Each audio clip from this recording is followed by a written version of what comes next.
All these aircrew died in the pre-operational stage of their journey. Their sacrifice is no less real. Also on the list on this memorial are the names of ground crew killed here. Their sacrifice is no less real.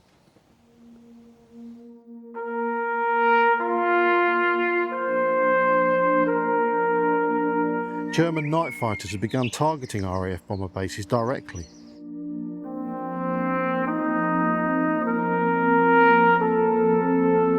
And here, before ever reaching an operational squadron, his war ended.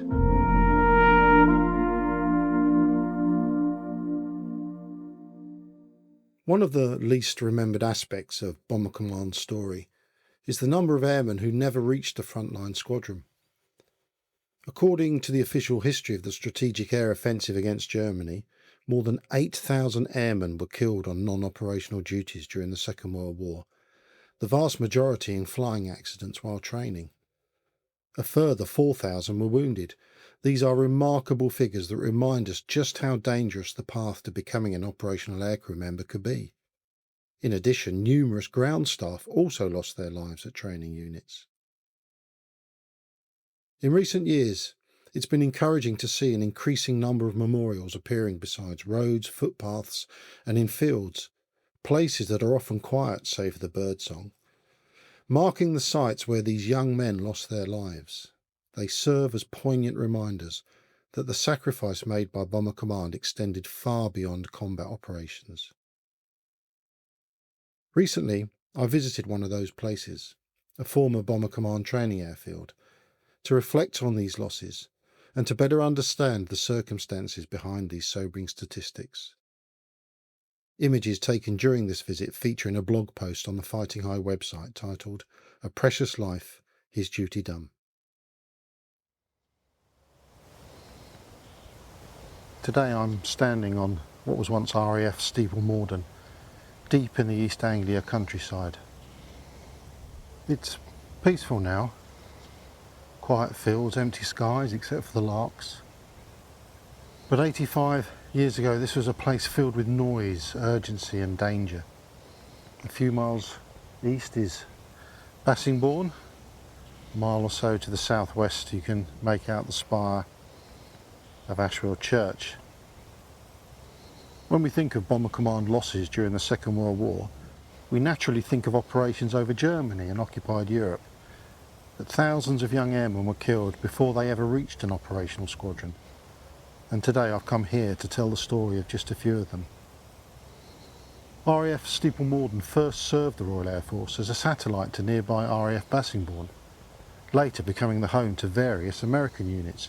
But my focus is on those early war years when No. 11 Operational Training Unit was based here, flying Vickers Wellingtons, or Whimpers as they were known. Hundreds of young Commonwealth airmen passed through this station, honing their respective trades and forming themselves into operational ready crews. Many would never leave training alive. I have here a first-hand account from Ferris Newton, who would go on to fly as a flight engineer on Halifaxes, and whose diary is central to the book Resolute, which was written by myself and his pilot George Dunn.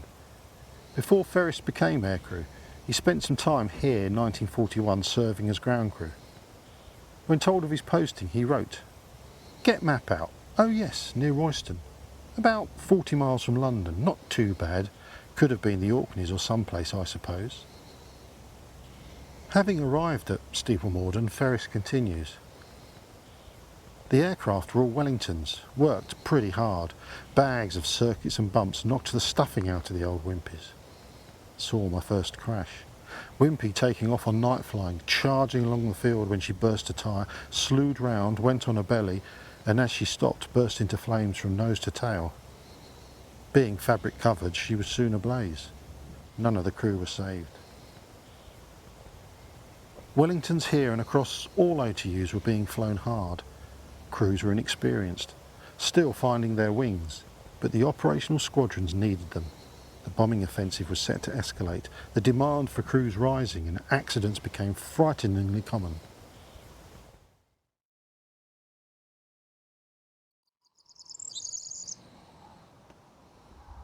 I'm now standing at the northern edge of the airfield looking south across what are fields full of corn.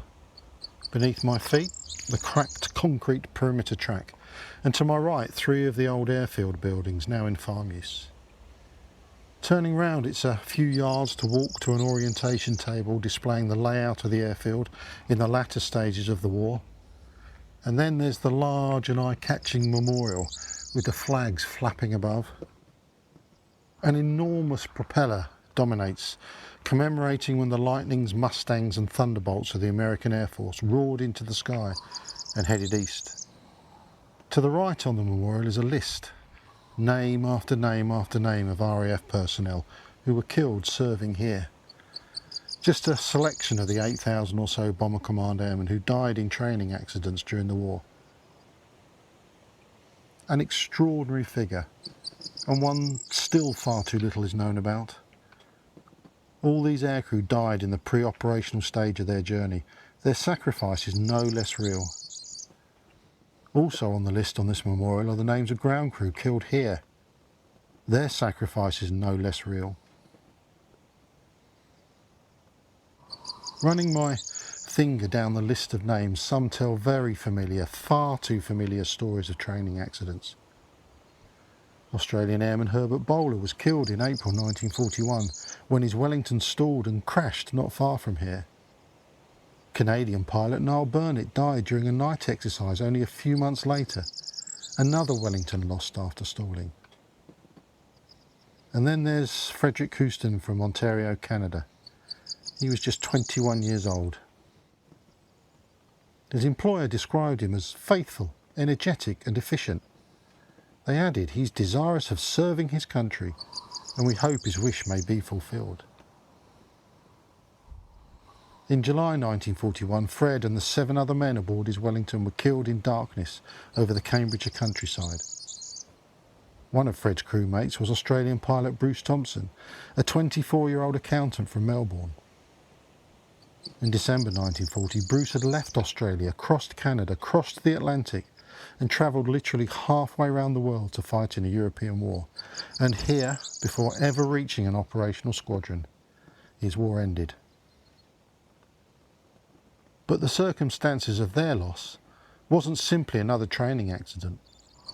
A few miles from Steeple Morden lies Bassingbourn Kneesworth Cemetery, and there among the Commonwealth war graves rest Fred and Bruce.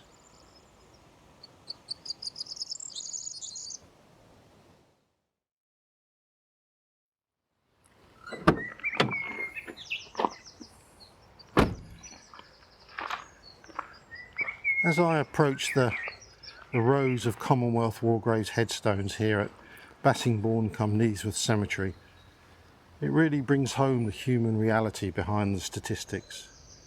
These were not simply names in a record book. They were sons, brothers, friends, young men with futures ahead of them. And here's the headstone of Fred Houston, and a few rows back that of Bruce Thompson, both victims of another deadly danger facing Bomber Command crews in 1941, enemy intruder aircraft. German night fighters had begun targeting RAF bomber bases directly. Using signal intercepts, Luftwaffe crews could locate British airfields and attack bombers when they were most vulnerable, taking off or landing. And official records help us piece together what happened to Fred and Bruce that night. The commanding officer's report stated, on returning from a cross-country flight, the aircraft was observed in the vicinity of its base. The report mentions there was no communication and the first unusual observations being a small flash in the sky, followed by the usual indications of a fire on the ground. The commanding officer talks about the remains of a Junkers 88 in one field and 2 separate parts of the Wellington in another field. All was burning, and parts of both aircraft and members of the crew scattered over a wide area. The report does mention that just prior to the accident, information had been received of an enemy aircraft in the area, but then further information that it had flown south. To quote the report again, soon after the accident, RAF Duxford stated that the said raider had left the vicinity. It was naturally necessary to correct this erroneous impression, as by this time the aircraft was burning on the ground. German night fighter ace Heinz Volker had been flying a Junkers 88 near the village of Asheville, just to the west of Steeple Morden. In darkness, his aircraft came into contact literally with a Wellington carrying Fred Houston and Bruce Thompson. No one survived. Volker and his two crewmates are buried in the German military cemetery at Cannock Chase. Fred Houston, Bruce Thompson, Canadian airman Percival Manning and Australian Robert McAllister are buried here. Of the other airmen flying in the Wellington that night, Walter Hannah is buried in Grimsby, Claude Lewis was taken back to Devon, John Stewart to Belfast, and Reginald Hibbert to Uxbridge. Whilst not always the case, it was quite usual for British and Irish airmen killed in UK skies to be taken home for burial. Fred, Bruce, and other Commonwealth colleagues would be taken to designated areas in cemeteries. One thinks of Stonefall Cemetery in Harrogate or Cambridge City Cemetery, or here at Bassingbourn cum Kneesworth. And as I stand among these rows of headstones, the epitaph of Bruce Thompson's grave says everything. A precious life, his duty done. That line is the title of this podcast. So why were so many young Bomber Command airmen lost before they ever saw combat? The answer lies here, in exhausted aircraft, in bad weather, in inexperience, and sometimes in enemy action over the English countryside. These men never reached the hostile skies over a Nazi-occupied Europe. They never flew the great raids history remembers. But their story matters, and their sacrifice deserves to be remembered.